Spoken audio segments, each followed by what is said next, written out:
So friends, आज मैं आपको बताने वाला हूँ रिजल्टेंट फोर्स के बारे में, बैलेंस फोर्स के बारे में और अनबैलेंस फोर्स के बारे में। तो देखिए, सबसे पहले हम लोग रिजल्टेंट फोर्स का डेफिनेशन नहीं पढ़ेंगे। मैं आपको इसका हिंदी में मतलब बता देता हूँ। तो देखिए, इसका हिंदी में मतलब हो रहा है, दो या दो से मोर ऑब्जेक्ट जो होते हैं वो अगर सेम डायरेक्शन में मूव करते हैं, चलते रहते हैं, तो उसे हम लोग कहते हैं रिजल्टेंट फोर्स। ठीक ना, जैसे कि ये दो गाय हैं तो ये सेम डायरेक्शन में जा रही हैं, तो एक ये रिजल्टेंट फोर्स हो गया। अब यहाँ पे एक दूसरा भी रिजल्टेंट फोर्स होता है। जैसे यहाँ पे रिजल्टेंट फोर्स, यहाँ पे ये भी 60 न्यूटन मान लीजिए, इसको भी 60 न्यूटन डाल लीजिए। तो यहाँ पे अगर हम लोग कैलकुलेट करेंगे रिजल्टेंट फोर्स को, तो यहाँ पे हमारा कितना होगा, हम लोग ऐड करेंगे तो 60 न्यूटन प्लस 60 न्यूटन हमारा हो जाएगा 120 न्यूटन। तो ये खाली इस सिचुएशन के लिए थी।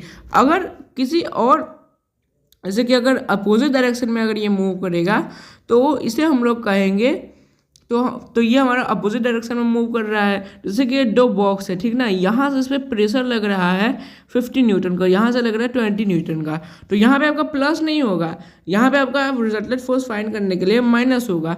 तो अगर हम लोग 20 माइनस करेंगे 50, तो यहाँ पे कितना आएगा, आपका 30 आ जाएगा। और इन द डायरेक्शन ऑफ 52, अब यहाँ पे देखिए कैलकुलेट भी किया हुआ है, कैलकुलेट भी आप बता दे रहा हूँ।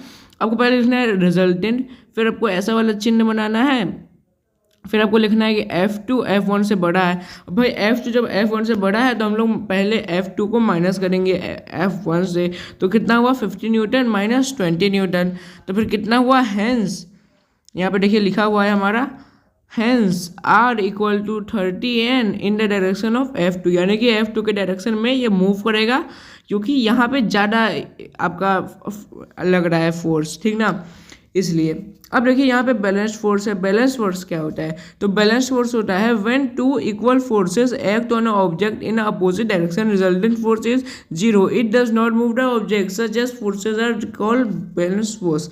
अब यहाँ पे आपको बैलेंस और अनबैलेंस फोर्स का मतलब समझा देता हूँ।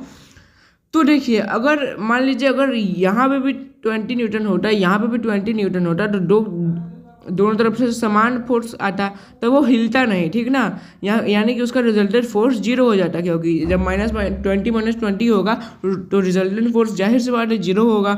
ओके, तो ये होता है बैलेंस फोर्स में। लेकिन अब यहाँ पे क्या था, यहाँ पर एक तरफ से 20 न्यूटन का पड़ रहा था, एक तरफ से 50 न्यूटन का फोर्स पड़ रहा था, फोर्स टू 50 न्यूटन का था।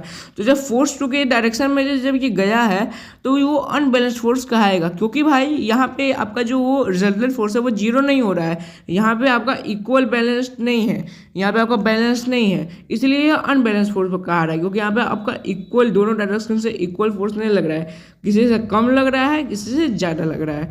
तो यह आपको रिजल्टेंट फोर्स, बैलेंस्ड फोर्स और अनबैलेंस्ड फोर्स का मतलब पता चल गया होगा। अगर आपको वीडियो जरा सा भी इन्फॉर्मेटिव लगा हो तो इस वीडियो को लाइक करें, शेयर करें, सब्सक्राइब करना बिल्कुल ना भूलें। मिलते हैं आपसे नेक्स्ट वीडियो में, तब तक के लिए बाय बाय।